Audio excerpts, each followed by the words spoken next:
And now, live at 8. අයබෝවන් එක්වන් ඇත දැනගන්න ලංකාවේ අංක එකේ සමබර ප්‍රතිවිකාශය ලයිවටිට් සමගින් අදවාමුවන මම චන්දන ජයසිංහ. මම චවිකා ගුණසේකර සුපුරුදු පරිදි අදත් මුලින්ම බලමු සිරස්තල. කැලමුණු කාලගුණයෙන් ප්‍රදේශ රැසක ජන ජීවිතයට බාධා. සිව් දෙනෙකු මියයි. ගංගා කිහිපයක ජල මට්ටම ඉහළට. පහත් බිම්වල ජනතාවට සැලකිලිමත් වන ලෙසට උපදෙස්. අදත් කොයිඩ් ආසාධිතයන් 889ක්. තවත් කොයිඩ් මරණ 24ක් සමග සමස්ස මරණ 892 දක්වා ඉහළට. ප්‍රදේශ රැසකදී කොයිඩ් එන්නතට දිගු පෝලිම්.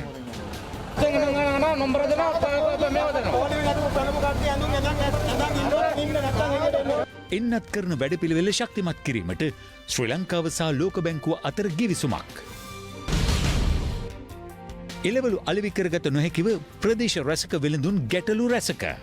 පත්තරේ අනාවරණයෙන් පසු මැනින් වෙළඳුන්ට සහනයක්. දකුණු ආසියාවේ කෙටි දුර ධාවකයා කාලය අලුත් කරයි.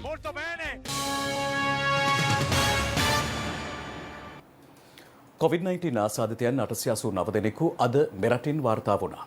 ඒ අනුව මෙරටින් වාර්තා වී ඇති සමස්ත ආසාදිතයන් සංඛ්‍යාව 1,36,685ක් දක්වා ඉහළ ගියා. මේ අතර COVID-19 ආසාදිත මරණ 892ක් මෙරටින් වාර්තා වී තිබෙනවා. කොයිඩ්-19 ආසාධිත මරණ 24ක් ඊයේ දිනෙත් සෞඛ්‍ය සේවා අධ්‍යක්ෂ ජනරාල්වරයා තහවුරු කළා. ඉන් 15 දෙනෙකුම පිරිමි පුද්ගලයින් වන අතර සෙසු 9 දෙනා කාන්තාවන්. ඒ අනුව මේ වන විට පිරිමි ආසාධිතයන් 553 දෙනෙකු මිය ගොස් ඇති අතර කාන්තා ආසාධිතයන් 339 දෙනෙකු මිය ගොස් තිබෙනවා. ඊයේ වාර්තා වූ මරණ 24න් 5ක් හැර සෙසු ආසාධිත මරණ වාර්තා වී ඇත්තේ වයස අවුරුදු 50 ඉක්ම වූවන් අතරින්. වැඩිම ආසාධිත මරණ වාර්තා වී ඇති වයස් කාණ්ඩය අවුරුදු 61ත් 75ත් වන අතර එම ප්‍රතිශතය 41.82ක්. මෙරටින් ඊයේ වාර්තා වූ ආසාදිතයන් 2669 දෙනාගෙන් 2249 දෙනෙකුම අලුත් අවුරුදු පොකුරෙන් වාර්තා වූ ආසාදිතයන්. තවත් 20 දෙනෙකු විදේශගතව සිට දෙවයිනට පැමිණ නිරෝධායනය වෙමින් සිටි පුද්ගලයන් අතරින් හඳුනාගෙන තිබෙනවා. ඊයේ වැඩිම ආසාදිතයන් සංඛ්‍යාවක් වාර්තා වූයේ කොළඹ දිස්ත්‍රික්කයෙන් වන අතර එම සංඛ්‍යාව 643ක්.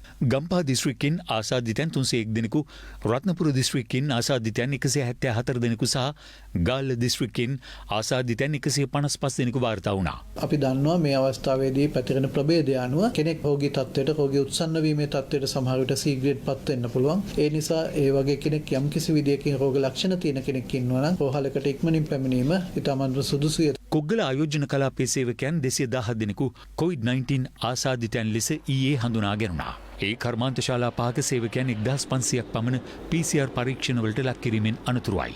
දැනට හුදකලා කර ඇති නෝවුඩ් ඉන්ඩස්ට්‍රී වතුයායේ තවත් COVID-19 ආසාදිතයන් 30 දෙනෙකු ඊයේ හඳුනා ගැනුණා.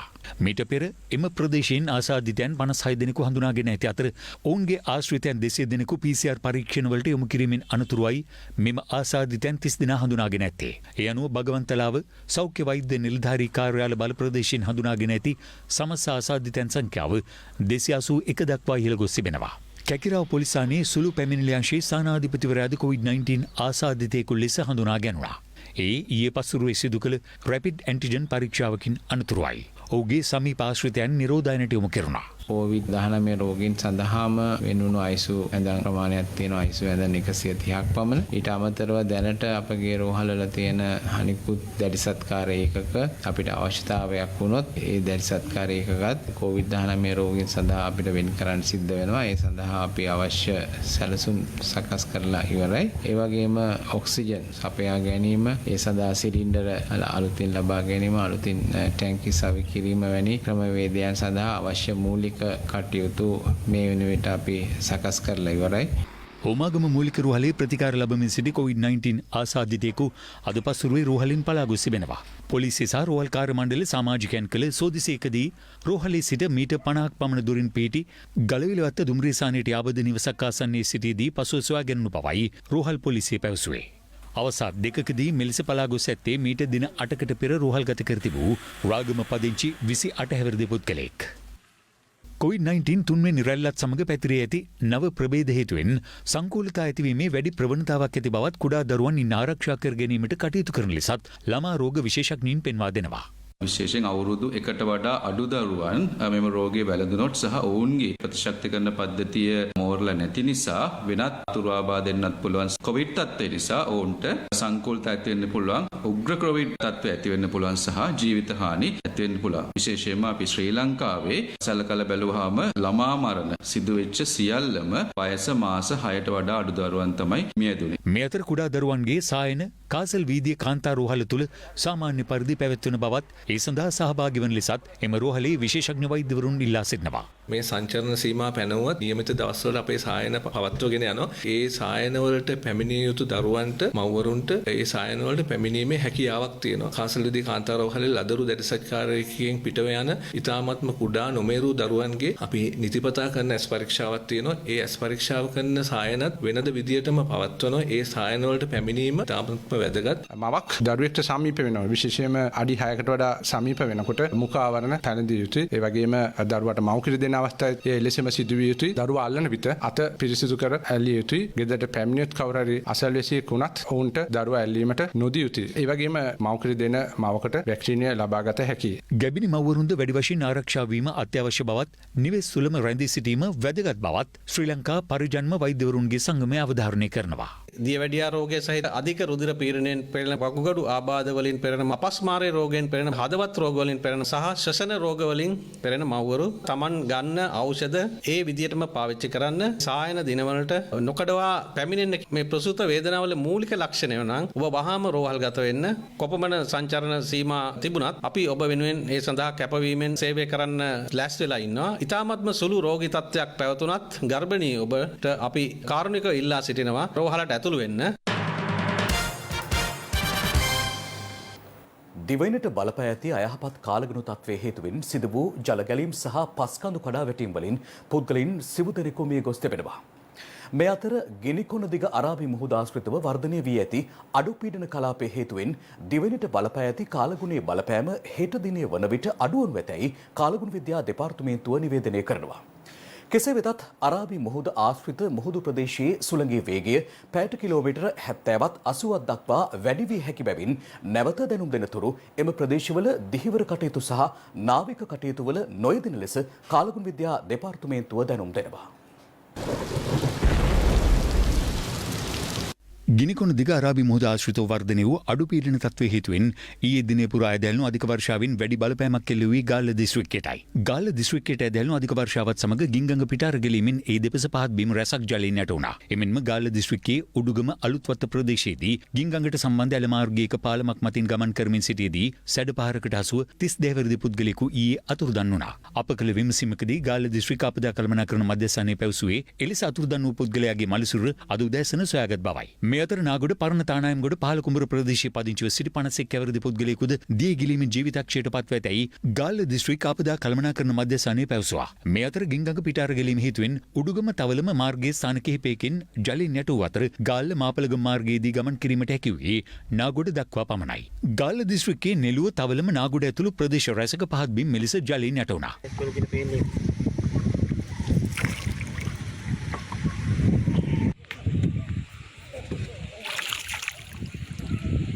මේ අතර ගින්ගඟේ ජල මට්ටම ඉහළ යාම හේතුවෙන් ගම් අතුරට හසුව සිටි 6 දෙනෙකු නාවික හමුදාව විසින් මුදාගෙන තිබෙනවා. නාවික හමුදාව පැවසුවේ ගාල්ල දිස්ත්‍රික්කයේ අවදානම් සහිත ප්‍රදේශ වන නාගොඩ සහ තවලම ප්‍රාදේශීය ලේකම් කුට්ටාශ වෙත නාවික හමුදාවේ මුදවා ගැනීමේ කණ්ඩායම් 4ක් මේ වන විට සානගත කර ඇති බවයි. අවශ්‍ය වූත් තවත් කණ්ඩායම් 6ක් මේ වන විටත් සූදානම් කර ඇති බවයි නාවික හමුදාව පැවසුවේ. ඊයේ සිට ඇදහැල්ලෙන අධික වර්ෂාවත් සමග නිල්වලා ගඟ පිටාර මට්ටමට පැමිණ ඇති බව අප වාර්තාකරු පැවසුවා. මේ හේතුවෙන් අකුරැස්ස ප්‍රදේශයේ පහත් බිම් රැසක් ජලයෙන් යට වූ අතර ගමනාගමනයට බාධා ඇති වුණා.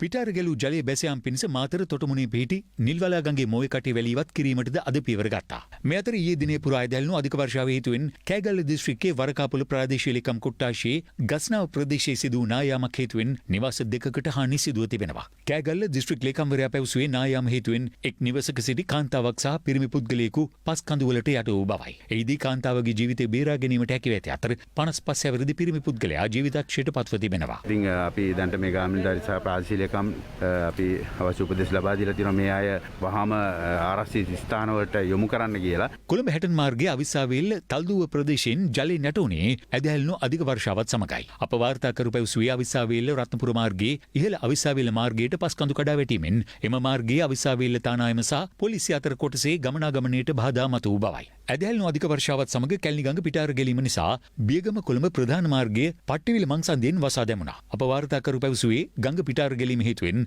කැලණිය පට්ටිවල පාලම ඉහළින් ජලය ගලා බසින අතර ඉහරා ගමන් කළ තරුණයෙකු සැඩපහරට ආසුව ගසාගෙන ගොස් දිය ගිලීමෙන් අද පසුරුවේ ජීවිතක්ෂයට පත් වූ බවයි. අයාපත් කාලගුණය හේතුවෙන් පෑලියගොඩ මීගහවත්ත වැලිපාර ප්‍රදේශයේ පවුල් 600කට වැඩි පිරිසක් අවතැන්ව සිටිනවා. පෑලියගොඩ පොලිසිය එම පිරිස ආරක්ෂිත ස්ථාන වෙත යොමු කිරීමට පියවර ගත්තා.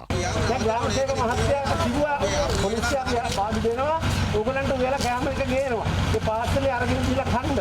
හරිද? මේ අතර බණ්ඩාරගම රයිගම ප්‍රදේශයේ ඊයේ රාත්‍රියේ හමාගේ සුළං හේතුවෙන් තෙමහල් ගොඩනැගිල්ල කුඩුමහලට දැඩි අලාභානි සිදුව තිබෙනවා. හැමෝ තද සුළං හේතුවෙන් ගොඩනැගිල්ලේ සිවිලීමට හානි සිදුවන ආකාරය CCTV කැමරාවේ මෙලෙස සටහන්ව තිබුණා. මේ අතර කොළඹ කුරුණෑගල මාර්ගයේ යාන්ගල් මෝදර දුම්රිය හරස් මාර්ගයට පස්කඳු කඩා වැටීමෙන් දුම්රිය මාර්ගයේ මෙන්ම මහා මාර්ගයේ ගමනාගමනයට බාධා මත වුණා. මේ අතර අලියම ඇදහැල්ණු වර්ෂාව සමග හමාගේ සුළං හේතුවෙන් බිබිල ප්‍රදේශයේ කරගාවිල කොබ්බෑගොල්ල ප්‍රදේශවල නිවාස සහ වගාවන්ට හානි සිදුව තිබෙනවා. අප වාර්තාකරු පැවසුවේ එම ප්‍රදේශයන්හි නිවාස තුනකට හානි සිදුව ඇති අතර වගාවන්ටද දැඩි හානි සිදුව ඇති බවයි. ගිනිගත් යන දියගල නෝටන් බ්‍රිජ් හරහා මස්කෙලි නගරයට පිවිසෙන ප්‍රධාන මාර්ගයට ස්ථාන කිහිපයකින්ම පස්කඳු කඩා වැටීමෙන් වාහන ගමනාගමනයට බාධා මත වුණා. අප වාර්තාකරු පැවසුවේ මස්කෙලි නගරයට පිවිසෙන බොහෝ මාර්ගවලට මෙලෙස පස්කඳු කඩා වැටී ඇති බවයි. මධ්‍යම කඳුකරේ බටහිර බෑවුම් ප්‍රදේශවලට ඇදහැල්ණු අධික වර්ෂාවත් සමග නෝටන් බ්‍රිජ් විමල සුරේන්ද්‍ර ජලාශය වාන් දැමීමට පටන්ගෙන ඇති අතර ලක්ෂපාන ජලාශයේද එක් වාන් දොරටුවක් විවෘත කර තිබෙනවා. නායම් නිවේදනය තවමත් වළංගු වෙනවා. විශේෂම ජාතික ගොඩනැගිලි පරීක්ෂණ ආයතනයේ රතු නිවේදනය නිකුත් කළ තිබා කළුතර දිස්ත්‍රික්කයට සහ ගාල්ල සහ මාතර දිස්ත්‍රික්කයට එකම අනිකුත් දිස්ත්‍රික් වලට රත්නපුර කොළඹ සහ කෑගල දිස්ත්‍රික්කයට ඇම්බර් වර්ණයෙන් යුතු දෙවෙනි අධීරයේ නිවේදනය නිකුත් කළ තියෙනවා. ජාතික ගොඩනැගිලි පරීක්ෂණ ආයතනය මගින් හඳුනාගත් ප්‍රදේශවල ජීවත් වෙන ජනතාව දැඩි විමසිල්ලෙන් පසුවීම වැදගත් වෙනවා. විශේෂයෙන් කැලණිගඟේ නාගලගම් වීදිය හංවැල ප්‍රදේශයේත් එකම කළුගඟේ පටුපාවුල ප්‍රදේශයේත් මිල්ලකන්ද ප්‍රදේශයේත් සහ ගින්ගඟේ බද්දගම ප්‍රදේශයේත් එකම නිල්ලලාගඟේ දැනට යම් ජල මට්ටමේ අඩුවීමක් තමයි අපිට වාර්තා වෙන්නේ. මහවැලි සහ බඩල්ගම ප්‍රදේශයේත් මෙම තත්ත්වය වාර්තා වෙනවා. දීවරාංශ වලින් අපි නැවත වතාවක් ඉල්ලා සිටින මේ දැනට පවතින මෙම කැළබිලිකාරී ස්වභාවය හින්දා නැවත දැනුම් දෙනතුරු ගිනිකුණ දිග අරාබි මුහුදු ප්‍රදේශය තුල දීවර හා නාවික කටයුතු වල නොයෙදෙන ලෙස නැවත වතාවක් කාලගුණ වාර්තාව පදනම් කරගෙන අපි ඉල්ලා සිටිනවා. කෙසේ වෙතත් දිවෙනට බලපා ඇති අයහපත් කාලගුණ තත්ත්වය ඉදිරි දින කිහිපෙහිදී පහව යනු ඇතැයි කාලගුණ විද්‍යා දෙපාර්තමේන්තුව සඳහන් කළා. දිවයිනේ අද දිනේ කාලගුණික තත්ත්වය ගත්තත් පෙර දිනයට සාපේක්ෂව ප්‍රමාණාත්මකව වර්ෂාපතන අඩුවීමක් තියෙනවා. කෙසේ නමුත් දිවයිනේ බස්නාහිර වෙරළබඩ තීරයට ඔබ්බෙන් හා ගිනිකොණ දිග බෙන්ගාලබොක්ක ප්‍රදේශයේ මුහුදු සීමාවේ අර අඩු පීඩන කලාපය තවදුරටත් පවතිනවා. ඒක හැබැයි දිවයිනෙන් බැහැරට ගමන් කරන්නේ. නමුත් මේ හේතුව නිසා එහි වක්‍ර බලපෑම හේතු කොටගෙන දිවයිනේ බස්නාහිර සබරගමු දකුණු මධ්‍යම වයඹ උතුරු මැද වගේ පළාත්වල ඕනෑම අවස්ථාවක වැසි හෝ ගිගුරුන් සහිත වැසි තත්ත්වයන් නිර්මාණය වෙනවා. දිවයිනේ සෙසු පළාත්වල සන්ධ්‍යා කාලයේ හෝ රාත්‍රී කාලයේ වැසි හෝ ගිගුරුන් සහිත වැසි තත්ත්වයන් තමයි නිර්මාණය වෙන්නේ. මුළු දිවයිනටම බලපැවැත්වෙන පරිදි ඊ රාත්‍රියේ 11 සිට ක්‍රියාත්මක කරනු ලැබූ සංචලන සීමා කඩ කරන පුද්ගලයන් අත්අඩංගුවට ගැනීමට පොලිස් නිලධාරීන් 20000කින් යුත් බලයණියක් අනුයුක්ත කර ඇති බව පොලිස් මාධ්‍ය ප්‍රකාශක නියෝජ්‍ය පොලිස්පති අජිත් රෝහණ මහතා ප්‍රකාශ කළා. මේ අතර දිස්ත්‍රික්ක 3කට අයත් ග්‍රාම සේවා වසම් 42ක් ලබන 17 වනදා සිට හොදකලා කිරීමට පියවරගෙන ඇති අතර ග්‍රාම සේවා වසම් 8ක් එදිනම හොදකලා බවෙන් නිදහස් කිරීමට පියවරගෙන තිබෙනවා.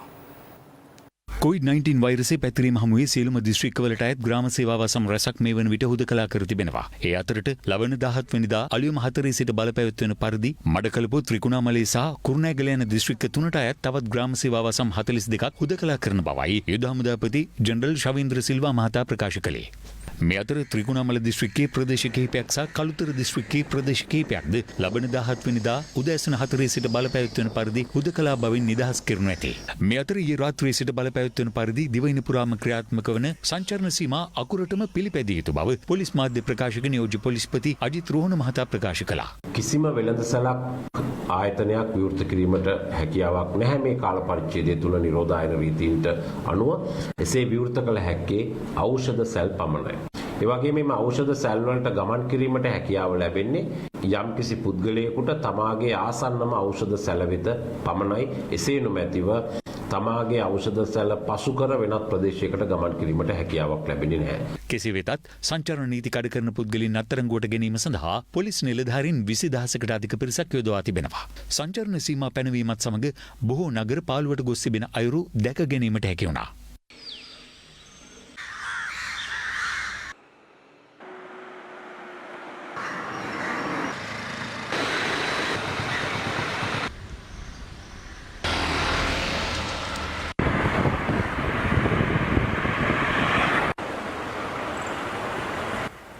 සංචරණ සීමා පනවා තිබුණද ඇතැම් ප්‍රදේශවලින් එය උල්ලංඝනය කරමින් විවිධ කාර්යයන්වල නිරත වන පුද්ගලයන් පිළිබඳව වාර්තා වුණා.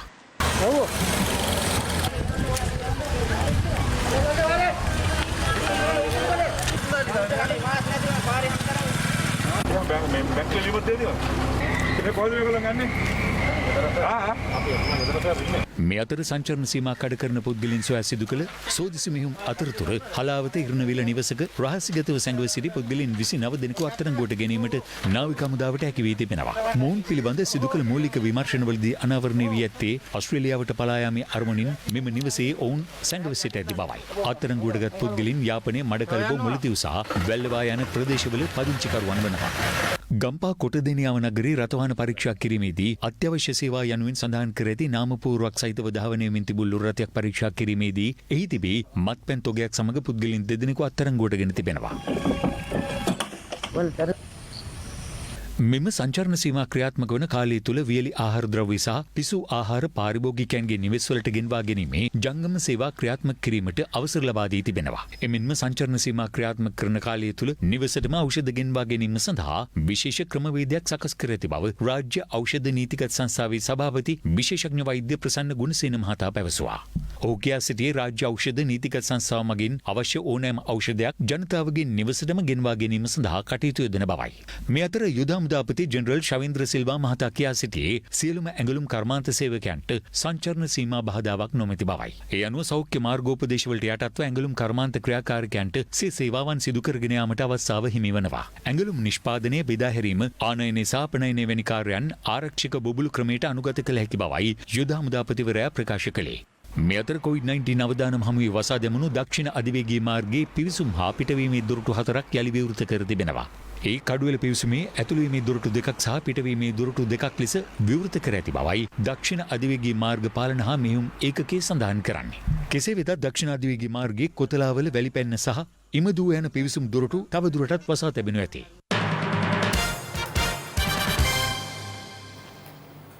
පෑලියගොඩ නව මැනින් වෙළඳ සංකීර්ණයට ප්‍රදේශ රැසකින් ගෙන ආ එළවලු මිලදී ගැනීමට කිසිදු ගැනුම්කරුවෙකු නොපැමිණීම හේතුවෙන් වෙළඳුන් ගැටලු රැසකට මුහුණ පා ඇති බව අද උදෑසන පත්තරේ වැඩසටහනින් අප අනාවරණය කළා. එම අනාවරණයත් සමග එය දුටු ව්‍යාපාරිකයෙකු එහි ඇති එළවලු තොග මිලදී ගැනීමට කටයුතු කළා.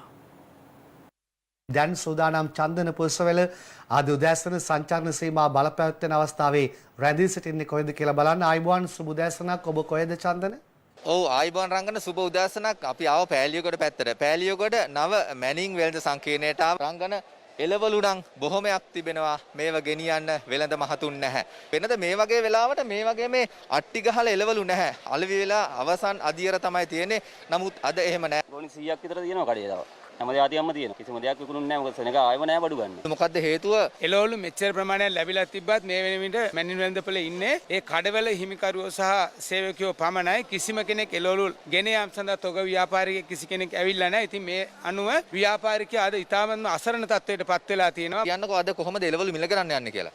අද ඇත්තටම බැලුවොත් එළවලු මිල ශූන්‍යයි කියන්න පුළුවන්. කිසිම දෙයකට මිලක් නැහැ. කියන්නේ දැන් එළවලු ගෝණියක් රුපියල් 100ට ඉල්ලුවා දෙන්න පුළුවන් තත්ත්වයකට ඇවිල්ලා තියෙනවා. ඒ වගේම මම රජයෙන් විශේෂයෙන් ඉල්ලා සිටිනවා මේ ලැබිලා තියෙන සුවිශාල එළවලු ප්‍රමාණය කුමන හෝ කටයුත්තක් සඳහා ඉතාමත් රුපියල් 30න් පහළට අපේ සියලුම තොගවිල් ව්‍යාපාරිකයෝ දෙන්න කැමැත්තේ. ඒක නිසා මේ එළවලු ප්‍රමාණය අරගෙන යන්න. එහෙම නැත්නම් මේ එළවලු ප්‍රමාණය නිකන් හරි ගන්න කියලා මං ඉල්ලා සිටිනවා. නිකන් හරි එළවලු දෙන්නම්. එහෙම සඳහන් කරන තැනට ඇවිත් ඉන්නවා වෙළඳ ව්‍යාපාරිකයන් එළවලු සම්බන්ධයෙන් බලධාරීන්ගේ අවධානයට. එම පුවත පත්තරේ වැඩසටහනින් ප්‍රචාරය වීමත් සමග කිරිබත්ගොඩ ප්‍රදේශීය ව්‍යාපාරිකයෙකු එම එළවලු තොග මිලදී ගැනීම සඳහා කැමැත්ත පළ කළා. සූර්ණවාහිනී පත්‍රේ වැඩසටහන කොහොමද හැමදාම බලනවා. එතෙන්දී මට හරි සංවේගයක් ඇති වුණා. මොකද මෙච්චර මහන්සි වෙලා හදලා මේ ටික ගෙනල්ලා මෙතන විකුණ ගන්න බැරි නම් ඇයි අපිට අපි වගේ කෙනෙකුටත් පොඩ්ඩක් ඉදිරිපත් වෙලා මේක අරගෙන බෙදලා දෙන්න බැරි කියලා. මොකද අද වතුරින් යට වෙලා ඉන්නවා පොලිසිය කීපයක්ම පළාත්වල. ඒ තැන් වලට වියලිහාර වශයෙන් මේක හදලා දෙන්න මට දෙන්න ඕනයි කියලා අදහසක් ඇති වුණා. තාම ස්තුතිවන්ත වෙනවා සූර්ණවාහිනියට මම මේ ගැන. මේ සම්බන්ධයෙන් නාමල් කරුණාරත්න මහතා අද පැවති මාධ්‍යහමුවකදී මෙලෙස අදහස් පළ කළා. දැන් පෑලියගොඩ එළවලු මාකට් එකේ ඉන්න තොගවෙලින්දෝ අද මම දැක්කා මේ ස්වර්ණවාහිනී නාලිකාවෙන් ප්‍රකාශයට පත් කරනවා නිකන් හරි මේ ටික අරන් යන්න ආණ්ඩුව ඇවිල්ලා. ඒක නිසා අපි ආණ්ඩුවට බල කරලා කියනවා කරුණා කරලා හෙට දවසෙත් මේ වැඩේ වෙන්න පුළුවන්. ගොවියයි පාරිභෝගිකයයි දෙපාර්ශ්වයෙන් ගැන කල්පනා කරලා මේකට රාජ්‍ය මැදිහත් වීමක් කරලා කරුණා කරලා මේ ප්‍රශ්නේ කළමනාකරණය කරන්න කියලා අපි ආණ්ඩුවට බල කරලා. මේ අතර දිවයිනේ ප්‍රදේශ ගණනාවකම එළවලු අසෙන්න අලෙවි කරගත නොහැකි වීම හේතුවෙන් වෙළඳුන් ගැටලු රැසකට මුහුණ පා තිබුණා. මේ අද උදෑසන දඹුල්ල විශේෂිත ආර්ථික මධ්‍යස්ථානයේ පැවති තත්වයයි. ගොවීන් පැවසුවේ එළවලු කිලෝග්‍රෑම් ලක්ෂ 5ක පමණ ප්‍රමාණයක් අද දඹුල්ල ආර්ථික මධ්‍යස්ථානයට ලැබී තිබූ බවයි. අද දහවල් වනතුරුම තම එළවලු මිලදී ගැනීමට වෙළඳුන් නොපෙමිණි බවට ඔවුන් චෝදනා කළා. එළවලු ටික ඉතින් කොයි මහත්මයානේ මාකට් එකේ ඉන්නවද? තඹුත්තේගම ආර්ථික මධ්‍යස්ථානයේ ගොවීන්ද එළවලු විකුණාගත නොහැකි වීමෙන් දුෂ්කරතාවට පත්ව සිටියා. සංචරණ සීමා පැනවීමත් සමග එළවලු අලෙවි කර ගැනීමට නොහැකිව තමන් ගැටලු රැසකට මුහුණ පා ඇති බවට කැප්පෙටිපොළ විශේෂිත ආර්ථික මධ්‍යස්ථානයේ වෙළඳුන් පවසනවා. ඔවුන් පෙන්වා දෙන්නේ ඒ හේතුවෙන් බොහෝ එළවලු තොග නරක් වීමට පවා පටන්ගෙන ඇති බවයි. මේ ඔක්කොම කුණු වෙලා තියෙන්නේ දැන් මේ වගේ සතපාක් අපිට ගන්න විදියක් නැහැ. උද්ගත වෙති ගැටලුව සම්බන්ධයෙන් කෘෂිකර්ම අමාත්‍ය මහින්දානන්ද අලුත්ගමගේ මහතා මෙලෙස අදහස් පළ කළා. ඊයේ රාත්‍රී 11 සිට දිවයින පුරා රජය දැඩි සංචරණ නීති පැනෙව්වා. එසේ පනවා තිබීදී ගොවියන් විසින් දඹුල්ල ආර්ථික මධ්‍යස්ථානයටත් තඹුත්තේගම ආර්ථික මධ්‍යස්ථානයටත් එළවලු ගෙනත් තිබුණා. ඒ අනුව ඊයේ අපි ලබා දුන්න උපදෙස් අනුව මාතලේ දිසාපතිතුමත් අනුරාධපුර දිස්ත්‍රික් ලේකම්තුමත් මේ සියලු එළවලු මිලදී ගැනීමට මේ වෙනකොට කටයුතු කරලා තියෙනවා. මේ වෙනකොට මේ එළවලු අපිට බෙදන්න බැරි නිසා අපි යුද හමුදාවටත් ඒ වගේම සුපර් මාකට්ස් වලටත් මේවා ලබා දීම සඳහා අපි කටයුතු යොදලා තියෙනවා. ඒ වගේම අද දිනේ කොළඹ මැනින් මාකට් එකට එළවලු ගෙනවිත් තියෙනවා කියලා දැන් දැනගන්න ලැබුණා. අද කොළඹ දිස්ත්‍රික් ලේකම්තුමාට ඒ පිළිබඳ උපදෙස් දෙනවා ඒ ටිකත් මිලදී ගන්න කියලා. දිවයිනේ බොහෝ ප්‍රදේශවල එළවලු අලෙවි කරගත නොහැකිව එලෙස වෙළඳුන් පීඩා විඳිද්දී පෑලියගොඩ මත්ස්‍ය වෙළඳපොලේ වෙළඳුන්ටද අද අත්ව තිබුණේ එවැනිම ඉරණමක්. ඔවුන්ද චෝදනා කළේ මසුන් මිලදී ගැනීම සඳහා ව්‍යාපාරිකයන් නොපෙමිණීම හේතුවෙන් තමන් දුෂ්කරතා රැසකට මුහුණ දුන් බවයි. පාන දෙමන අපි ගෙදර ඉන්නවා. දැන් මාළු ගන්න කවුරුත් නැහැ. කිසි මලියත් වෙලා මේ කතා කරලා ගෙන්නන්නට ඔය වල දාන්නේ. නැත්නම් ඔක ඉන්න හම්බෙන්නේ නැහැ. ජංගම වෙරදාන් කරද්දි මාළු පොලිසියෙන් මේ ජංගම වෙරදාන් කරන්න බෑ කියලා ඉවරලා මිනිස්සුම නැවතුවා කියලා ඉවරලා. ඒ සිද්ධිය ඇතිලා තියෙන කොහොමද කියලා හොයලා බලන්න. ඉතින් මේ මිනිස්සුන්ට මෙතන මාළු මාකට් එකේ මාළු ටික කියලා කියනවා. දැන් ඒවා අරන් එවිල්ලා ඉවරලා මේ තැන් තැන් වල කඩවල් දාන්න නැතුව නැත්නම් මාළු ලෑලි වල ඉක්ුණා නැතුව ඒවා ජංගම වෙරදාම ගිහිල්ලා බට්ටලුරියක් කරපුවා දාලා කෑ ගහලා ඉක්ුණ ගන්න අවස්ථාව දෙන්න. දැන් තවත් දේශීය පොතක්. කොවිඩ් මර්ධනය සඳහා මෙරට ක්‍රියාත්මක එන්නත් කරන වැඩසටහන යටතේ ඊයේ පසුරු වන විට එන්නත් ලබා දී ඇති පුද්ගලයන් සංඛ්‍යාව 11,50,000 ඉක්මවා තිබෙනවා. ඊයේ දිනේදී පමණක් එන්නත් කර ඇති පුද්ගලයන් සංඛ්‍යාව 74,225ක්. අදත් දිවෙන ස්ථාන කිහිපයකදීම එන්නත්කරණය ක්‍රියාත්මක කෙරුණා. COVID-19 වර්ධනය සඳහා මෙරට ජනතාවට ලබා දෙන ඇස්ට්‍රාසෙනිකා කොවිෂීල්ඩ් සයිනෝෆාර්ම් සහ ස්පුට්නික් එන්නත් කාණ්ඩ තුනෙන් ඊයේ දින අවසන් වන විට එන්නත් කළ සමස්ත පුද්ගලයන් සංඛ්‍යාව 11,54,755ක්. වසංගත රෝග විද්‍යා ඒකකයේ දත්තවලට අනුව ඇස්ට්‍රාසෙනිකා කොවිෂීල්ඩ් එන්නතේ සහ සයිනෝෆාර්ම් එන්නතේ දෙවන මාත්‍රාවද ලබාගත් සංඛ්‍යාව 2,43,957ක්. ඒ අනුව කොවිෂීල්ඩ් එන්නතෙහි පළමු මාත්‍රාව 9,25,242කට ලබා දී තිබෙනවා. එහි දෙවන මාත්‍රාව ලබාගත් සංඛ්‍යාව 2,41,522ක්. චීනයේ නිෂ්පාදිත සයිනෝෆාර්ම් එන්නතෙහි පළමු මාත්‍රාව 2,14,880ක් ලබාගෙන තිබෙනවා. ඉන් 2,865ක් ලබා දී ඇත්තේ මෙරට සේවය කරන චීන ජාතිකයින් සඳහා. එම චීන ජාතිකයින්ගෙන් 2,435 දෙනෙකුටම එහි දෙවන මාත්‍රාවත් මේ වන විට ලබා දී අවසන්. මීට අමතරව රුසියාවේ නිෂ්පාදිත ස්පුට්නික් V එන්නතෙහි පළමු මාත්‍රාව ලබාගෙන ඇති සංඛ්‍යාව 14,673ක්.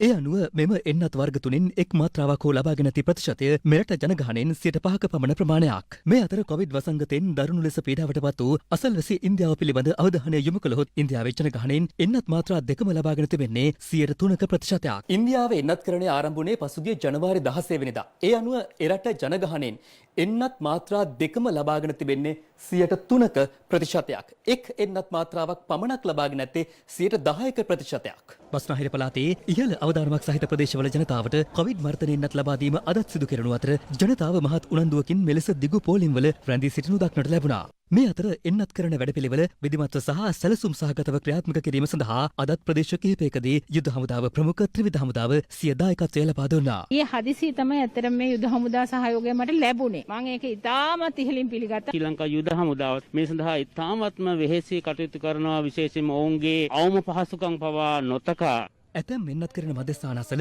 නොසන්සුන්කාරී තත්ත්වයක්ද හටගත්තා. ඇඳුම් ඇඳගෙන ඉන්නවනේ පැත්තෙන් එන්න මහත්තුරු. දැන් මෙතනට බලන්නද? 15 කොටේට දැන් මේ පැත්තෙන් ඉන්න නම්බර දෙනවා මේව දෙනවා. ජනමාධ්‍යවේදීන් සඳහා එන්නත් කරන වැඩසටහන අද ක්‍රියාත්මක වුණේ ශ්‍රී ජයවර්ධනපුර රෝහලේදී. මෙරට එන්නත් කරන වැඩසටහන ශක්තිමත් කිරීම සඳහා ලෝක බැංකුවෙන් ඩොලර් මිලියන 80.5ක් සැපීමට එකඟතාව පළව තිබෙනවා. ඊට අදාළ ගිවිසුමට ශ්‍රී ලංකා රජය සහ ලෝක බැංකුව ඊයේ අත්සන් තැබුවා.